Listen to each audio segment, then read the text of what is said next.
I put the casserole dish back in the oven, set the timer for 20 minutes, and went upstairs to get my coat. My brother was still at the table when I came back down. He didn't say anything. Neither did I. The doorbell rang at exactly 11:45. And when I opened the door, the woman standing on the porch in the November cold was holding a manila envelope with my name on it.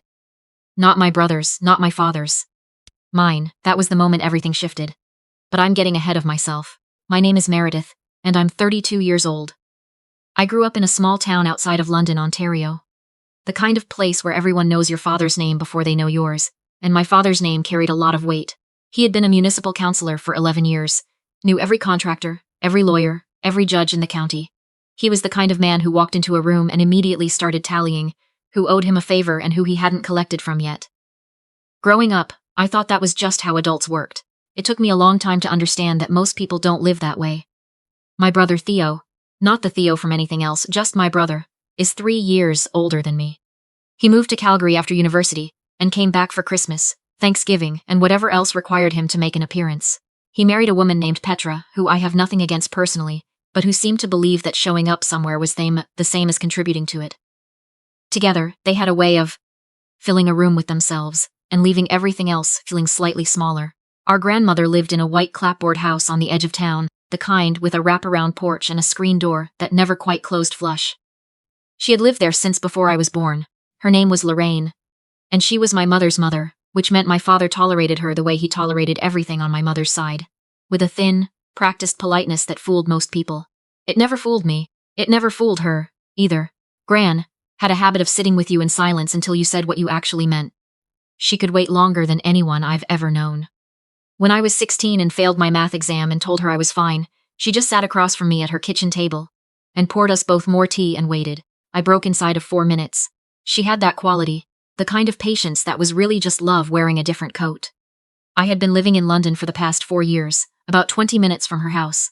I visited most weeks, sometimes twice a week.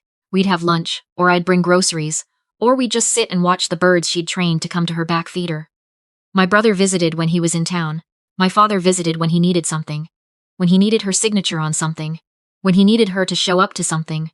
When he needed her to not make a scene about something. Gran got sick in the spring. Not dramatically sick. Not the kind of sick that announces itself. The kind that just quietly starts taking things away.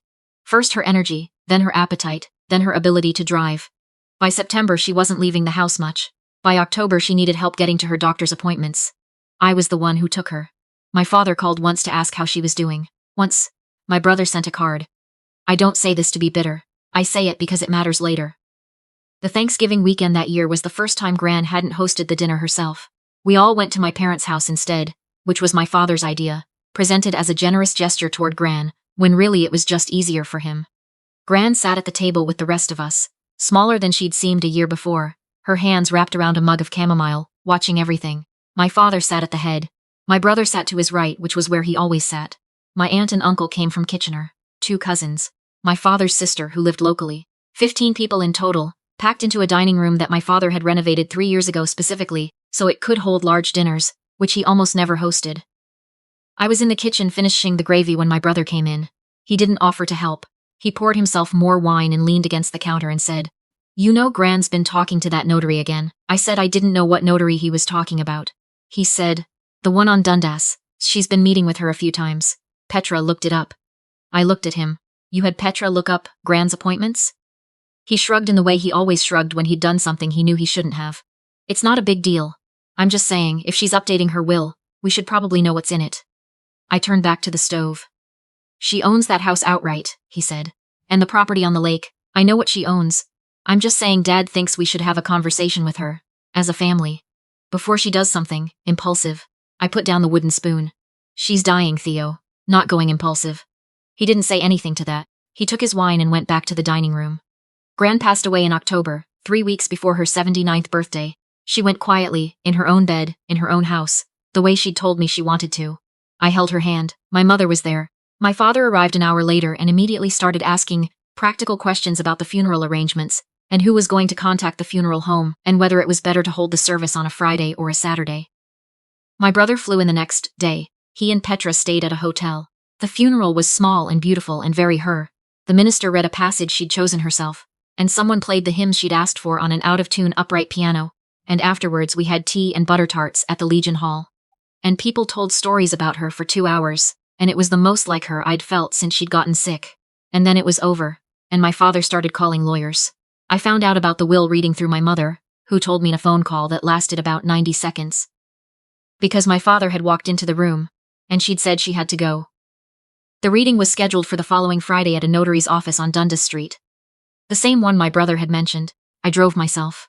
My parents drove together. My brother and Petra drove together. We all arrived within 5 minutes of each other and sat in a waiting room with beige carpet and a dying potted fern, and nobody said much.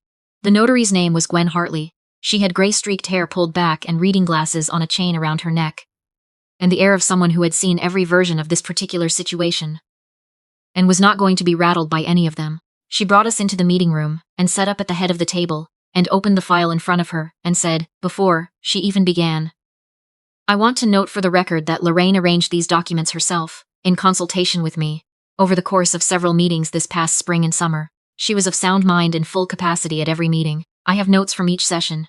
Any questions before I begin?" My father said no.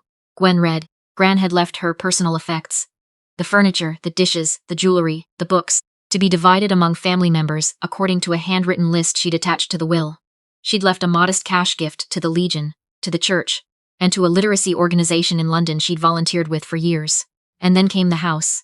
Gran had left the house on the edge of town, the white clapboard house with the wraparound porch, and the screen door that never quite closed flush, to me. Not to my parents, not to be divided among the family, to me. She had also left the lake property to me. Gwen paused. My father looked up from the table. My brother made a sound that was not quite a word. Gwen continued. Gran had structured these assets through a mechanism called an inter vivos trust, a living trust, established and fully executed the previous June, before she had become noticeably ill. The house and the lake property had legally transferred into the trust when she'd signed in June. They were no longer part of her estate in the traditional sense. They had, in effect, already been given to me. The will was simply the formal documentation of an arrangement that was already complete. "What does that mean?" my father said. His voice was very quiet. That was how I knew he was angry. Not when he raised his voice, but when he lowered it. Gwen explained. It meant the assets had transferred the previous summer. It meant they were legally mine. It meant a challenge to the will would not affect them because they were not technically distributed through the will. "She can't do that without telling anyone," my brother said. "She did do that," Gwen said, simply, without cruelty, just as a statement of fact. My father turned to me. "Did you know about this?" I want to be honest about this moment. I didn't know. I genuinely didn't know. Gran had never mentioned the trust to me, never told me what she'd arranged, never said anything beyond what she always said, that she wanted the house to go to someone who loved it. I had assumed that was a feeling, not a legal plan. "No," I said. "Convenient," my brother said. My father put both hands flat on the table. "We're contesting this." Gwen removed her reading glasses and looked at him. "You're welcome to consult with a lawyer about your options, but I want to be clear with you. The Inter Vivos Trust was executed properly, witnessed and notarized 8 months ago. Lorraine had independent legal counsel. The assets transferred to the trust at that time. A challenge to the will itself would not affect the trust." My father stood up. He said several things that I am not going to repeat here. My mother put her hand on his arm. He shook it off. He told me that Gran had clearly been manipulated. He told me I had always been difficult. He told me that the house should go to the family, not just to me, and that I should do the right thing and divide the assets properly. I looked at him across the table. I thought about every appointment I had driven Gran to. Every lunch, every Tuesday afternoon sitting on her porch watching the birds. I thought about the card my brother had sent when she got sick.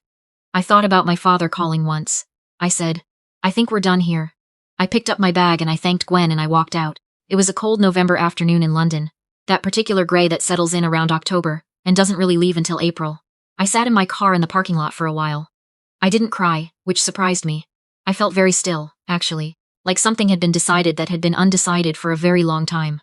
I drove to Gran's house, to my house, though that still felt impossible to say, and I sat on the porch in my coat with a cup of tea, and I watched the birds at her feeder and I let myself feel it. All of it. My phone rang. My mother. I didn't answer. It rang again. My brother. I didn't answer. A text from my mother. "Your father is very upset. Please call him when you're ready to talk about this reasonably." I set the phone face down on the porch railing and watched a chickadee land and take a seat and disappear into the cedar hedge. Gwen had mentioned, at the end of the meeting before my father started talking, that there was a letter. Gran had left a letter to be given to me separately after the reading. Gwen had given it to me in a plain white envelope on my way out. pressed it into my hands without saying anything. Just a small nod. I opened it on the porch. It was 2 pages, handwritten, in Gran's careful cursive. She had been a secretary for 20 years and her handwriting was always precise, always even. She had written it in June, right after she'd signed the trust documents, and it was addressed to me by the nickname she'd used since I was small. She wrote that she had thought about this for a long time. She wrote that she had watched me for 30 years, and she knew what I was made of and she knew what the house deserved. She wrote that the house had seen the best years of her life, and she wanted it to go somewhere. It would be loved the same way, not sold, not divided, not argued over. She wrote that she was sorry she wouldn't be there to see what I did with it. She wrote that she was proud of me. She wrote that the cedar hedge needed trimming in the spring. I read it twice. Then I folded it and put it back in the envelope and held it in my lap, while the light went sideways through the trees. My father did consult a lawyer. 2 of them, actually. I know this because my mother told me, during one of the brief phone calls she made when he wasn't in the room. The lawyers told him what Gwen had told him. The trust was properly executed, the transfer was complete, the assets were not challengeable through the estate. He was not pleased with this. For a few months, things were very cold. My brother sent me a long email in which he explained at length that Gran had been vulnerable, that I had positioned myself as her caregiver in order to influence her decisions, that what I had done was morally if not legally wrong. He used the word manipulation 4 times. He did not acknowledge the 2 years I had spent taking her to appointments, sitting with her, being there. He did not acknowledge the card he had sent. I didn't respond to the email. I didn't know what to say that wouldn't make things worse, and things were bad enough already. I moved into the house in December. I took a week off work and cleaned every room and fixed the screen door latch and bought new towels for the bathroom and hung Gran's photographs back in the hallways where they had always been. I found her recipe box in a kitchen drawer, the one with the index cards, her handwriting on every one. And I sat at her kitchen table and cried for the first time since the funeral. That kitchen. The smell of it. The particular angle of the winter light through the window above the sink. I kept her bird feeder stocked. By spring, my father had stopped calling lawyers, or at least had stopped mentioning it. My mother began calling more regularly, cautiously, like someone testing ice. She never said that my father had been wrong. She never said she was sorry for the things he'd said in the notary's office. But she started calling, and after a while, that felt like something. My brother and I did not speak for almost a year. When we eventually did, at my cousin's wedding in Muskoka the following summer, it was brief and polite, and mostly about nothing. I think he had expected me to sell the house and split the money. I think he had been waiting for me to do the reasonable thing, the practical thing, the keep the peace thing. I wasn't going to sell the house. I knew that from the moment I read Gran's letter on the porch. Some things you just know. The lake property. It's a small cabin north of Grand Bend, on the Lake Huron side. I kept that too. I went out there the first weekend in May, that year after everything. The key was on the ring Gwen had given me, along with the house keys. The road to the cabin is unpaved and the cabin itself is small, and the dock needs work. But you can hear the water from the bedroom, and the sunsets out there are the kind that make you feel briefly like everything is going to be fine. I brought Gran's letter with me. I kept it in the drawer of the nightstand, and on the first morning I woke up there alone and sat on the dock with my coffee and watched the light come up over the water. And I talked to her for a while the way you do when someone's gone and you haven't run out of things to say to them. My father still calls himself misunderstood. I've heard this through my mother, that he feels Gran's decision was a slight against him, that he did everything he could for that woman and this is what he got. I've stopped trying to argue with the version of events that lives in his head. Some stories belong to the people who tell them, and there's nothing you can do about that. What I know is this. Gran watched. She watched longer and more carefully than any of us realized. She sat at tables and she waited and she listened, and over 30 years she made her decision. Not impulsively, not in illness, not under anyone's influence, but carefully and quietly and completely on her own terms. She made her plan in June, when the peonies in her front yard were in bloom, and she never said a word about it. That was her. Exactly. The patience that was really just love wearing a different coat.